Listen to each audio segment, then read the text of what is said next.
the first thing to say about the global agenda is that it exists. There is a global agenda, which is not self-evident these days, because with all the talk, at least, about the rise of nationalism and tribalism and the clash of civilizations and so forth, we sometimes tend to forget that, in a very deep sense, all of humanity today constitutes a single civilization. Yes, we have a lot of conflicts, but every civilization, every community, every family has a lot of conflicts. The people you fight most with are your family members, not with strangers, because they are there. So the fact that the world is full of conflict doesn't mean that we are not a single community or a single civilization. And I think in a deep sense, almost all humans today, or at least almost all countries today, understand the fundamentals of reality in the same way.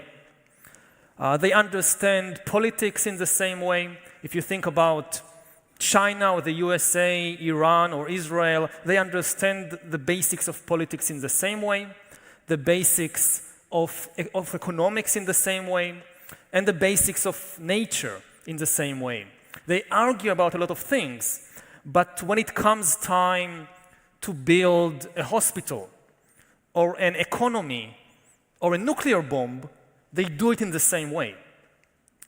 And just as we have a set of similar ideas and practices, we also, all of humanity, we have a set of common problems, global problems, which can only be solved on a global level. And of these global problems, the three most important are nuclear war, climate change, and technological disruption. Now, the first two are quite familiar by now. The third, technological disruption, is the most mysterious. Most people don't really understand what's coming. Even most experts cannot really say what kinds of threats, what kinds of dangers the new technologies, especially AI, artificial intelligence, and bioengineering, will create. There are a lot of scenarios, scary scenarios. Like if you think about artificial intelligence, so one scary scenario is that it will lead to the emergence, to the rise of a global useless class. Just as the Industrial Revolution of the 19th century created the urban working class, so the automation revolution of the 21st century might create the useless class. And much of the political and social history of the coming decades might revolve around the problems and the hopes and the fears of this new class.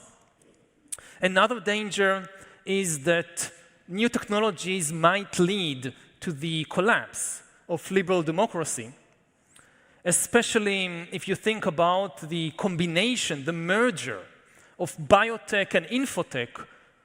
They might very soon reach the point when they create systems, they create algorithms that understand us better than we understand ourselves.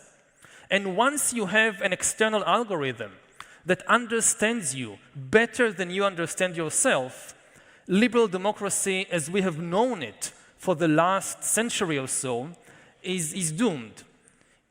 It will have to adapt to the new conditions, it will have to reinvent itself in a radical new form, or it will collapse.